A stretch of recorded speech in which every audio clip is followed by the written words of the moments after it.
तो इस वीडियो में अपन बात करेंगे stability of complexes in aqueous solutions. यानी अपने पास है जो सॉल्वेंट होगा वो वाटर होगा और उसमें जो अपने पास कॉम्प्लेक्सेज हैं उनकी स्टेबिलिटी देखेंगे।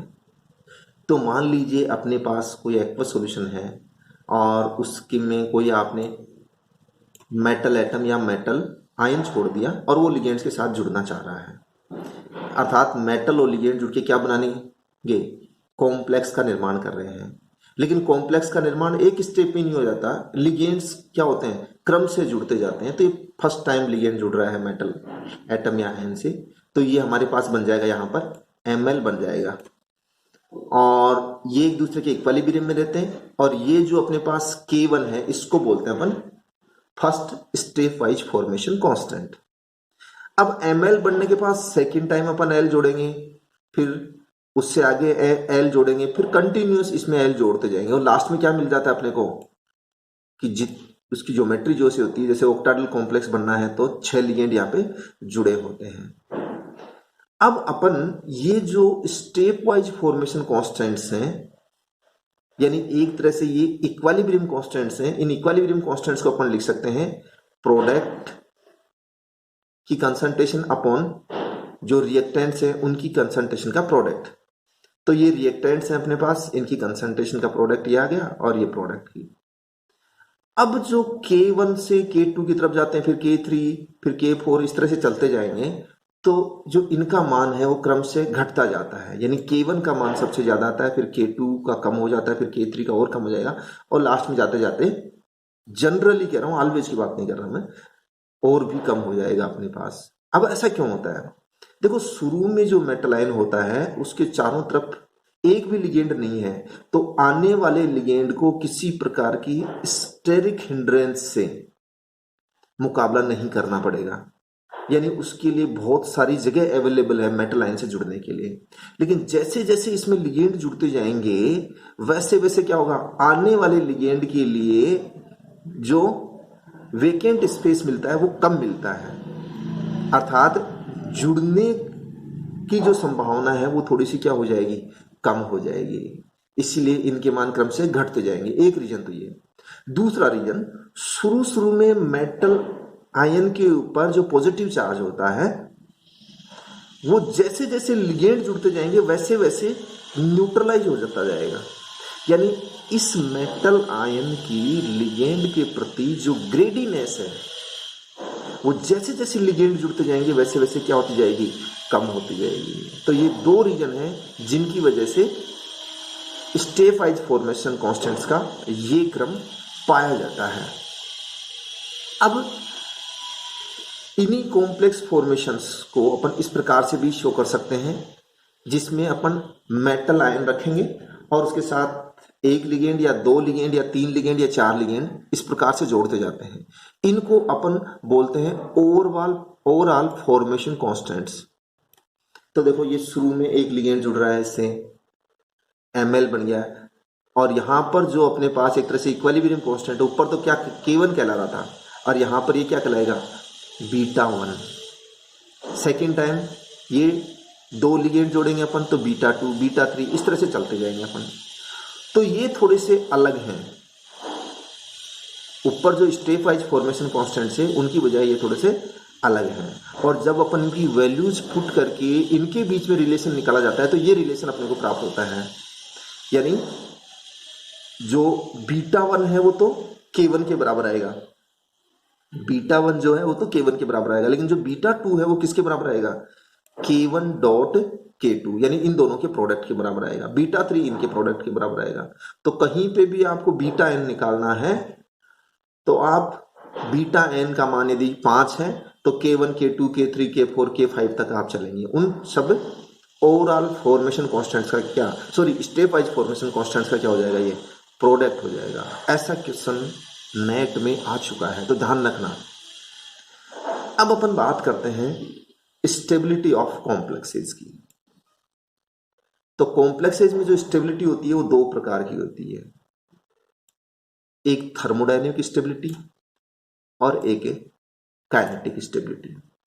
देखो, थर्मोडायनेमिक दृष्टि से किसी भी कॉम्प्लेक्स को अपन स्टेबल या अनस्टेबल कॉम्प्लेक्स कहते हैं।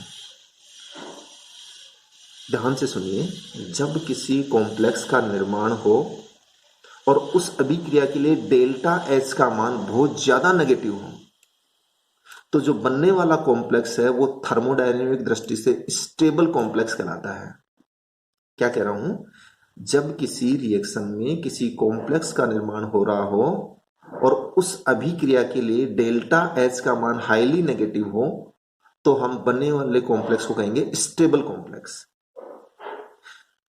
अगर किसी अभिक्रिया में जो बनने वाला कॉम्प्लेक्स है उसके लिए डेल्टा एच का मान या अभिक्रिया के लिए डेल्टा एच का मान बहुत ज्यादा पॉजिटिव है या पॉजिटिव है, तो हम बनने वाले कॉम्प्लेक्स को, ध्यान से सुनिए, बनने वाले कॉम्प्लेक्स को क्या कहेंगे? अनस्टेबल कॉम्प्लेक्स कहेंगे। यानी जो थर्मोडायनेमिक स्टेबिलिटी है किसी भी कॉम्प्लेक्स की, वो एंथैल्पी चेंज की रेस्पेक्ट में कही जाती है। किसके रेस्पेक्ट में? एंथैल्पी चेंज के रेस्पेक्ट में। अब अपन बात कर लेते हैं काइनेटिक स्टेबिलिटी की, कि काइनेटिक स्टेबिलिटी में क्या होता है। यदि अपने पास कोई कॉम्प्लेक्स है और उस कॉम्प्लेक्स में किसी लिगेंड का सब्स्टिट्यूशन अन्य लिगेंड के द्वारा यदि फटाफट होता है, विद इन ए मिनट हो जाता है, तो हम उस कॉम्प्लेक्स को कहते हैं लेबाइल कॉम्प्लेक्स। और जब किसी कॉम्प्लेक्स में जुड़ा हुआ लिगेंड किसी अन्य लिगेंड के द्वारा आसानी से सब्स्टिट्यूट नहीं हो रहा हो, यानी बहुत ज्यादा टाइम लग रहा हो, तो जो शुरू वाला कॉम्प्लेक्स है, रिएक्टेंट कॉम्प्लेक्स है, उसको हम कहेंगे इनर्ट कॉम्प्लेक्स। अब ऐसी स्थितियां कब बनती हैं? देखो, लेबाइल कॉम्प्लेक्स तो कब होगा? जब उस कॉम्प्लेक्स के लिए जो कोई अभिक्रिया हो रही है उसके लिए काइनेटिक एनर्जी का मान, क्या कह रहा हूं, काइनेटिक एनर्जी का मान बहुत कम है। तो जब काइनेटिक एनर्जी का मान लो होता है तो समझ जाइए आपके पास जो रिएक्टेंट कॉम्प्लेक्स है वो कहलाएगा लेबाइल कॉम्प्लेक्स। और जब किसी अभिक्रिया में हमारे पास जो कॉम्प्लेक्स दे रखा है उसमें किसी लिगेंड का सब्स्टिट्यूशन अन्य लिगेंड के द्वारा हो रहा है, लेकिन एक्टिवेशन एनर्जी का मान बहुत ज्यादा चाहिए उस अभिक्रिया के लिए, तो जो रिएक्टेंट कॉम्प्लेक्स है वो कहलाएगा इनर्ट कॉम्प्लेक्स। इट मीन्स जो काइनेटिक स्टेबिलिटी है वो किसके रेफरेंस में बताई जाती है? वो बताई जाती है इस ई के रेस्पेक्ट में, अर्थात जो हमारे पास एक्टिवेशन एनर्जी है उसके रेस्पेक्ट में बताई जाती है, और ये एंथैल्पी चेंज के रेस्पेक्ट में बताई जाती है। अब जो अपने पास लेबाइलिटी है वो किन किन चीजों पर डिपेंड करती है, या कौन से फैक्टर्स हैं जो लेबाइलिटी को अफेक्ट करते हैं? तो ये आप सब जानते हैं। देखो, lability inversely proportional to charge on metal ion. सीधी सी बात है, यहाँ पॉजिटिव चार्ज का देता ज्यादा ठीक रहता। मेटल आयन के ऊपर जितना ज्यादा पॉजिटिव चार्ज होगा लेबाइलिटी उतनी ही कम होगी। सीधी सी बात है, मेटल आयन के ऊपर जितना ज्यादा पॉजिटिव चार्ज होगा तो लिगेंड को उतना ही स्ट्रांगली बाइंड करके रखेगा, अर्थात आसानी से रिलीज नहीं करेगा। तो ये ध्यान रखना कि lability inversely proportional to charge on metal ion, positive charge की बात कर रहा हूं।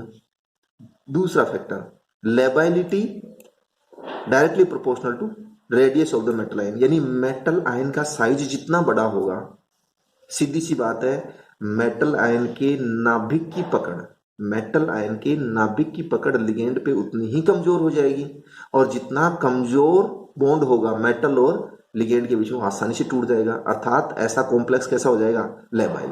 तो लेबाइलिटी मेटल आयन के साइज के साथ बढ़ती जाती है। चार्ज अपॉन रेडियस रेशियो, इन ऊपर वाले 1 और 2 नंबर के फैक्टर्स को मिला के बना दिया गया है। तो चार्ज अपॉन रेडियस रेशियो का मान जितना ज्यादा होगा लेबाइलिटी का मान उतना ही क्या होगा? कम होगा। और ज्योमेट्री ऑफ द कॉम्प्लेक्स, अपने को पता है किसी भी कॉम्प्लेक्स में जितने ज्यादा लिगेंड होंगे सब्स्टिट्यूशन उतना ही मुश्किल हो जाएगा, अर्थात 6 वाले सिस्टम में, 6 कोऑर्डिनेटेड सिस्टम में आसानी से सब्स्टिट्यूशन नहीं होता है। 4 वाले में थोड़ा ओपन एरिया ज्यादा होता है, इसलिए सब्स्टिट्यूशन क्या हो जाता है? थोड़ा आसानी से हो जाता है। तो ये लेबाइलिटी की बात हो गई अपने पास। अब जरा अपन स्टेबिलिटी की बात कर लें कि कौन कौन से फैक्टर्स हैं जो कॉम्प्लेक्सेस की स्टेबिलिटी को प्रभावित करते हैं। तो देखो अपन ने पहले पढ़ लिया है, कीलेट इफेक्ट हुआ, साइज और चार्ज हुआ लिगेंड का, स्टेरिक इफेक्ट हुआ, कीलेटिंग रिंग साइज हुआ, बेसिक करेक्टर हुआ। ये सब फैक्टर्स स्टेबिलिटी को अफेक्ट करते हैं। जैसे अपन ने देखा ना कीलेट वाले की थी अपन ने पहले, कि जहां पर भी कीलेट फॉर्मेशन हो जाता है तो कॉम्प्लेक्स की स्टेबिलिटी क्या होती है, बढ़ जाती है। जहां स्टेरिक हिंड्रेंस कम होता है वहां भी स्टेबिलिटी क्या रहती है, ज्यादा रहती है। Size and charge of ligands, size और चार्ज भी यदि मीडियम हो लिगेंड का तो कॉम्प्लेक्स क्या रहता है, स्थायी रहता है। तो ये बातें आपको ध्यान रखनी है। अब बात करते हैं अपन properties of the central metal ion और एटम की। तो जो CFT है वो तो ये कहती है कि जिस आयन के लिए CFSE का मान जितना ज्यादा होगा वो कॉम्प्लेक्स उतना ही स्टेबल होना चाहिए। लेकिन इरविंग और विलियम ने एक्सपेरिमेंटली ये प्रूव किया कि CFSE को ही सिर्फ आधार मान करके हम कॉम्प्लेक्सेस की स्टेबिलिटी को नहीं बता सकते। कैसे नहीं बता सकते? इरविंग और विलियम साहब तो ये कहते हैं कि जैसे जैसे हम ट्रांजिशन सीरीज में आगे बढ़ते जाते हैं तो जिसका चार्ज अपॉन रेडियस रेशियो, जितना ज्यादा होगा उसकी स्टेबिलिटी उतनी ज्यादा होगी। यानी हम ये कह सकते हैं कि कॉपर 2+ के कॉम्प्लेक्सेस निकिल 2+ के कॉम्प्लेक्सेस की बजाय ज्यादा स्टेबल होंगे। ऐसा कौन कह रहा है? इरविंग विलियम साहब कह रहे हैं। किस आधार पर? चार्ज अपॉन रेडियस रेशियो के आधार पर। और एक्सपेरिमेंटली हमारे को यही क्रम देखने को मिलता है, स्टेबिलिटी का यही क्रम हमारे को देखने को मिलता है। इसका मतलब ये हुआ कि इरविंग विलियम साहब की बात सही है, लेकिन क्रिस्टल फील्ड थ्योरी की बात गलत क्यों हो गई? क्योंकि क्रिस्टल फील्ड थ्योरी ये कहती है कि जब अपन इधर Mn2+ से इधर चल रहे हैं तो जो निकिल 2+ है वो होता है D8 सिस्टम और कॉपर 2+ D9 सिस्टम। तो जो D8 सिस्टम होता है उसकी CFSE ज्यादा होती है, D9 की CFSE क्या होती है, कम होती है। इसका मतलब जो क्रिस्टल फील्ड थ्योरी है उस क्रिस्टल फील्ड थ्योरी के अनुसार तो निकिल 2+ के जो कॉम्प्लेक्सेज हैं, निकिल 2+ के जो कॉम्प्लेक्सेज हैं वो ज्यादा स्थायी होने चाहिए। लेकिन प्रैक्टिकली आपको पता ही है कॉपर 2+ के कॉम्प्लेक्सेज ज्यादा स्थायी होते हैं बजाय निकिल 2+ के। अर्थात इरविंग विलियम की बात ज्यादा सही है बजाय CFT की। तो इस CFT की है कि क्या डीमेरिट भी कह सकते हैं यहाँ पर। अब जरा कुछ एग्जाम्पल्स की बात कर लेते हैं अपन। ये हमारे पास है 3 साइनाइड कॉम्प्लेक्सेज हैं, एक निकिल के साथ है, एक Mn के साथ है, एक Cr के साथ है अपने पास।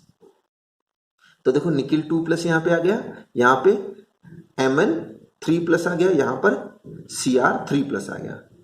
और हमने यहाँ पर जो साइनाइड लिगेंड है उसमें कार्बन कौन सा लिया है, लेबल्ड वाला। लेबल्ड का मतलब आप कोई भी कार्बन का दूसरा आइसोटोप ले सकते हैं, जैसे कार्बन 14 ले लिया। ये लेबलिंग इसीलिए करते हैं ताकि ये जो साइनाइड आयन है वो इस अभिक्रिया में कहां जा रहा है इस बात का पता लेबलिंग करके हम आसानी से पता लगा सकते हैं। तो देखो निकिल साइनाइड की रिएक्शन जब इसके साथ करवाते हैं तो यहां से साइनाइड आयन हट गए और ये जो लेबल्ड थे वो इनके साथ जुड़ गए। और इस अभिक्रिया को आदि होने में जो लगने वाला समय है वो 30 सेकेंड है, यानी 30 सेकेंड में यह अभिक्रिया हो गई। अब इसका मतलब ये हुआ कि यह अभिक्रिया तेज गति से हो रही है, और तेज गति से हो रही है तो रिएक्टेंट कॉम्प्लेक्स क्या कहलाएगा, लेबाइल कॉम्प्लेक्स कहलाएगा। कैसा?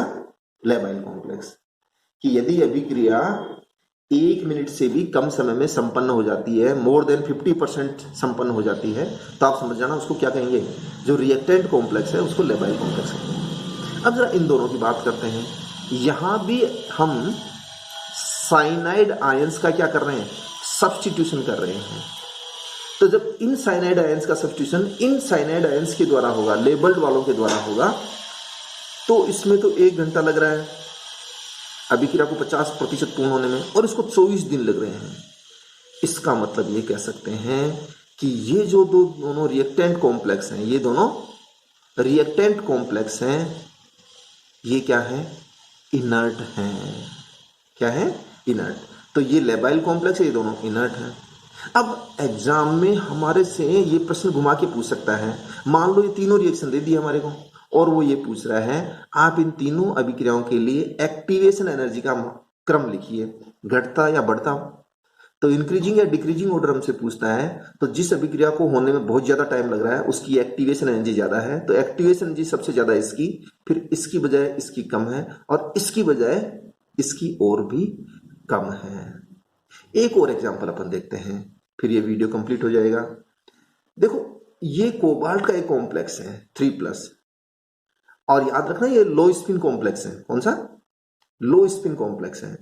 तो ये इनर्ट भी है और अनस्टेबल भी है। देखो, दोनों बातें। इनर्ट, इसका मतलब इस अभिक्रिया को होने में बहुत ज्यादा टाइम लगता है, लेकिन इस रिएक्टेंट के बजाय ये जो प्रोडक्ट है वो ज्यादा स्टेबल है, अर्थात एंथैल्पी चेंज का मान बहुत ज्यादा नेगेटिव है इस अभिक्रिया के लिए। और उसको अपन किसके द्वारा देख लेते हैं? इक्विलिब्रियम कांस्टेंट के द्वारा। तो इक्विलिब्रियम कांस्टेंट का मान जो है वो इसके लिए कितना आ रहा है अपने पास? है 10⁻25। तो जब इतना ज्यादा मान आ रहा है, इक्विलिब्रियम कांस्टेंट का मान बहुत ज्यादा आ गया किसी अभिक्रिया के लिए, इसका मतलब क्या हो गया? ये क्या हो गया? हाईली स्टेबल हो गया। कौन सा? ये प्रोडक्ट। और ये जो रिएक्टेंट है वो हाईली क्या हो गया? अनस्टेबल। और अभिक्रिया आसानी से नहीं होती है ये, इसलिए क्या कहेंगे? ये इनर्ट हो गया अपने पास। तो इसका मतलब ये हुआ कि कोई भी इनर्ट कॉम्प्लेक्स स्टेबल हो, ये कोई जरूरी नहीं है। इनर्ट वाला अनस्टेबल भी हो सकता है। ऐसा प्रश्न एक नेट में पूछा जा चुका है। चलो, आज के वीडियो में इतना ही।